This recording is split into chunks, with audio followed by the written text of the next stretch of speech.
Hey guys, welcome back to my channel. So in today's video I have what will probably be my last pregnancy update of this pregnancy and full stop, which is just crazy. So we are coming towards the end. I am officially full term. I am 37 plus 5 days, I think, so I'm almost 38 weeks. Meaning obviously baby could come any day now, which is just crazy. And I thought I would just film a quick update video for you. So I'm gonna dive straight in with kind of symptoms, how I've been physically feeling and things like that. So I think in the last pregnancy update video that I did, I'd just maybe had some bloods taken, some like my iron levels and things like that, and they all came back fine. And then at the next appointment that I went to, which I think was maybe a week or so after I filmed that video, they had become low and I basically was anemic. So basically from that I've had to start taking iron supplements. I'm taking like 3 tablets a day to try and bring my iron levels back up, which they seem to have done. I had another like blood test like a week after I think maybe I'd started taking them, and my iron levels have gone back up to kind of like a level that they like them to be, but I am still continuing to take the tablets just to kind of keep them at that level. They have advised that I obviously continue to take them until baby arrives now, accounting for kind of like blood loss postpartum and stuff like that. So yeah, that has been kind of the main thing that's basically been going on and making me feel a bit kind of crap. So basically a lot of kind of how I've been feeling, I think, can be put down to that, in a sense of me feeling like really lightheaded all the time. I'm feeling a bit sick and stuff like that. I know you kind of get a bit of that kind of towards the end of pregnancy anyway, where your body is just like really getting a bit sluggish and struggling, but I think the iron deficiency has kind of really taken its toll and I'm really feeling it. I tend to feel it more when I'm at home. I don't know if that's just because obviously we've got the central heating on now, so the heat of being inside makes the air harder to breathe, which I suppose in turn, if you're like low in iron and you're not getting maybe enough or quite the right level of oxygen, then you just feel a bit lightheaded and crap. Because I found that especially since it's got colder as well and the air's just like a bit more dense, when I go out, like if I go for a walk anywhere, I feel 10 times better. I can actually feel like I can catch a breath and it just feels so good. So yeah, that has kind of in turn worked in a good way, because it means I am trying to still get out a little bit and kind of get a bit of fresh air and exercise and things like that. So yeah, although it is kind of a bad thing because it really does make you feel just so drained, it has kind of pushed me to get out a little bit more, which is good. So the only other thing that's been kind of physically going on, which I think I have mentioned in a previous update video, and I thought at the time that it was sciatica. I'm still not 100% sure which it is. It's either sciatica or pelvic girdle pain. I don't know which one it is, but my fucking god, it's irritating. It's really winding me up now. Like the pain in my hip, it's kind of like right at the base of my hip / top of my bum and kind of goes down to the bottom of like my bum cheek, I guess, / top of my thigh. It doesn't go down my leg, which is the only thing that kind of makes me think maybe it's not sciatica, but I don't know which it is. Either way, it really hurts, and it's really starting to get to that point now where it's just like almost unbearable, especially when I lay down, which is really annoying because I'm like obviously trying to like rest as much as I can, but when I lay down it really hurts. So there's only so much I can do to kind of combat the pain. Painkillers don't do anything, heat like things don't do anything. It's all just a bit annoying really. Baths don't really help, and yeah, so I'm just kind of plodding along hoping that whichever it is kind of alleviated as soon as baby arrives now, whether that is kind of trapped nerve or whether it is like you say, pelvic girdle pain. I'm hoping either way it'll just kind of disappear in a couple of weeks time, or eventually, because my god, it's annoying. And I think that's it really in terms of kind of physical things going on. Everything else I feel like at this point, which I think is so normal, I know I felt like this first time, but I feel like anything kind of from probably 35 weeks onwards, like to the end, is like mental.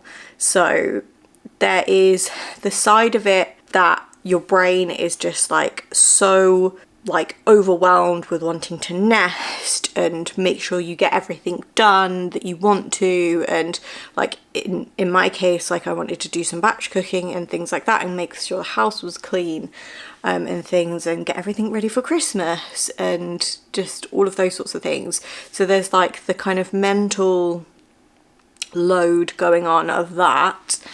And then there's like, for me, there's like the pre-birth anxiety. I had exactly the same first time round, that pre-birth anxiety that just kind of hit me around 36, 37 weeks, because obviously like your term then, and you get told that basically baby could come at any time within the next kind of 5 weeks, kind of thing. And it is a scary thought, especially first time round. It is massively scary, but I feel like even second time round I'm just as anxious, like in exactly the same way. I remember vividly messaging my best friend on New Year's Eve the year before I had my daughter, saying like, oh my god, it's hit me, like, you know, pretty much from the moment that you kind of find out you're pregnant and everything's okay, that, you know, I'm gonna have to give birth at some point, like by whichever means, like I'm gonna have to give birth and I'm gonna have to go through all of that. And it kind of just, I don't know, you put it by the wayside because like you just enjoy being pregnant and you just, everything that kind of comes along with it, and just generally, yeah, all of that stuff. And then it just, like I say, it just kind of hits you. You're just suddenly like, oh shit, like it's almost go time. So yeah, that has really hit me recently, and I just don't think it's something that really goes away until the time comes, because you just, I mean, in my experience, the anxiety is around the unpredictability and the unknown and things like that, and just not knowing like how labour's going to start, not knowing how it's going to go, not knowing just all of it. Like I am one of those people, I hate the unknown, I hate not being in control of things, and I know as well, like I also have that thing in the back of my mind that's like, Vicky, there's nothing you can do about it, what will be, but it is overpowered by anxiety, unfortunately, because I am just an anxious person. So yeah, a lot of my kind of thoughts recently have been surrounding that, especially at night time, because, you know, like you're more likely to go into labour at night because obviously your body's more relaxed and things. So every time like I wake up in the middle of the night, which is very frequently at the minute, I keep thinking, shit, like, is this it? Is this it? Is this it? Like, and oh, it's just so frustrating. So I have been feeling like extra tired recently because of that, but it just is what it is. I think now I've got everything more or less in place, I feel like I can kind of relax a little bit, but there will still be that anxiety until the moment it starts to happen and I know, okay, there's no going back, essentially. That anxiety is not going to go. Obviously there is no going back at any point, but you know what I mean, when you're like, when labour starts and you're like, oh, okay, this is it, kind of thing. Or I hope, because I know people do experience like false starts and things like that, so fingers crossed.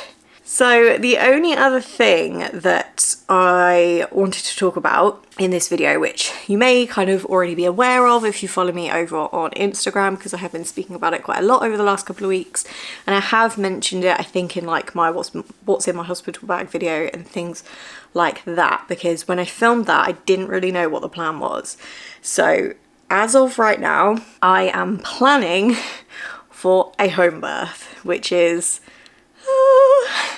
really quite almost like anxiety provoking in itself, but I feel like the pros do outweigh it, because for me, I have a lot of anxiety around labour because my labour with my daughter was so quick, and the thought of having to wait for someone to get here to look after her, to then drive to the hospital, which is like 45 minutes away, it just like, oh no, it just filled me with anxiety. So I contemplated the home birth thing. I spoke to my midwife about it, and she was like, do you know what, Vicky?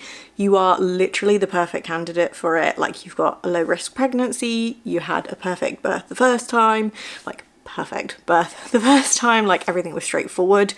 And you know, you laboured really quickly first time round, so it kind of just makes sense. So we had our like home birth assessment thing last week, where she came and spoke about everything and was just like really helpful, and kind of said, look, I'm going to go through all the reasons why you would ever be transferred, because I want you to know ahead of time. Should we say, look, we're going to have to transfer you, then you'll know. She went through kind of like all of my options, all of like the stuff that they bring, the processes that they kind of go through. And she said that, you know, what they try and do is, if like when I call up to say, look, I'm in labour, and maybe the midwife that I've been seeing is not on call but can come out, then they will kind of try and swap it around so that you've got someone that you know, which is really nice. Obviously, I know that may not be the case.